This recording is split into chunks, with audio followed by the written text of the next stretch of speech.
Good morning বন্ধুরা, আশা করি সবাই ভালো আছো। আমিও ভালো আছি। এই যে প্রতিদিনের মতন আবার আরেকটা ভিডিও নিয়ে আসলাম।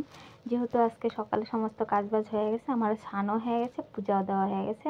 আর আজকে যেহেতু সানডে, তোমাদের দাদাভাইও ঘরে আছে, ছেলেও ঘরে আছে। আজকে তো আর ওরা কোনোখানে যাবে না, ঘরেই থাকবে। তার জন্য আজকে সকাল সকালে সমস্ত কাজবাজ করে নিলাম। যেহেতু আজকে সরস্বতী পূজা এবার পড়েছে, 2 দিন সরস্বতী পূজা। আর এটা সরস্বতী পূজার ভিডিওটা, সেটা আমি আজকে এডিট করলাম। তার সরস্বতী পূজাতে 2 দিন পড়েছে। ছেলে তো 11:30 অবধি না খায় ছিল। ছেলে তারপরে বললো, মা আমি আর পারতাছি না মানে থাকতে, আমাকে কিছু খেতে দাও। তাও চিনি জল খেয়ে খেয়ে ছেলে অনেক টাইম রয়ে গেছে। তা বামন আস্তে আস্তে 2:30 বেজে গেছে গিয়া। তারপরে তো ছেলে যেহেতু বাচ্চা মানুষ, অত টাইম তো রাখা যায় না, সম্ভব না। তার জন্য ছেলেকে বললাম, ঠিক আছে তুই খেয়ে নে, তারপরের দিন তুই অঞ্জলি দিস। তারপরে ছেলে বললো, ওর বাবা বলতেছিল, ঠিক আছে বাবু খায় নে তুই। তার ছেলে আর মানে পারলো না থাকতে, তারপরে কী করলো, খেয়ে নিল। তার দিক দিয়ে আর আমি রান্না চাপাই দিয়েছি। রান্না বলতে আজকে তোমাদের দাদা চিকেন নিয়ে আসছিলো, তা চিকেন বানাবো। আর এদিক দিয়ে বেগুনা ফ্রাই। আর দেখি কি করা যায়, সেটাই দেখাবো। তারপরে এদিক দিয়ে আমি রান্না করতেছিলাম আর মানে ভাবছিলাম যে আজকে আর কি করব, কালকে সরস্বতী পূজার কি প্ল্যান, সেগুলোই ভাবছিলাম। কিন্তু সরস্বতী বলতে তো এটা তো আর আমাদের না, এটা তো বাচ্চাদের। কিন্তু সত্যি বলতে আমি কিন্তু যত বছর ধরে বিয়ে হয়েছি, তোমাদের দাদাভাই কিন্তু আমার 1 বছরও মিস করে নাই সরস্বতী পূজা নিয়ে যেতে। কিন্তু এবছরও বলছিলাম আমাকে কালকে কিন্তু ঘুরতে নিয়ে যাবে। যেহেতু প্রত্যেক বছরই যায়, একটা সবেরই একটা ইচ্ছা যায় না যে প্রত্যেক বছর ঘুরি, এবছর কেন ঘুরবো না। তারপরে তোমার দাদা বলছে যে ঠিক আছে, আজকে তো আর কেউ বাইর হয় নাই, আমি কালকে নিয়ে যাব।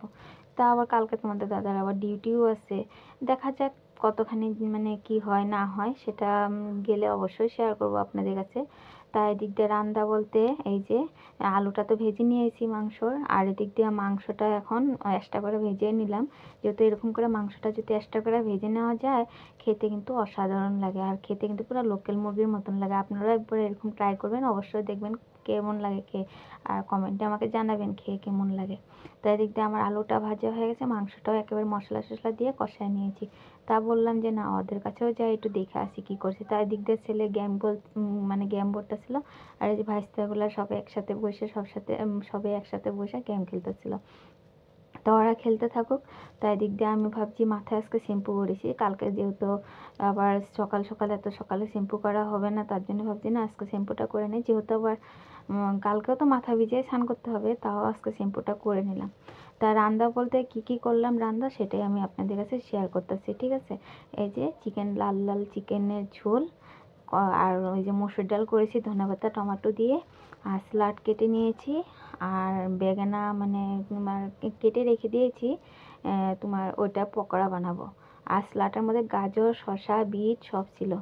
আর বেগুনা ফ্রাইটা যেটা করেছিলাম সেটা দেখানো হয় না, আমি ভিডিও যখন এডিট করতেছিলাম তখন দেখছিলাম ভিডিওতে, তো সেটা করা হয়নি, সেটা ভুলে দিয়ে গেছিলাম। তাই ভিডিওটা আজকের মতন এটুকুই রাখলাম, বেশি বড় করলাম না। সবাই ভালো থাকবেন, সুস্থ থাকবেন। আর যারা যারা আমার নতুন বন্ধুরা আমার চ্যানেলটাতে নতুন এসেছেন, অবশ্যই একটা চ্যানেলটাতে সাবস্ক্রাইব করে দেবেন।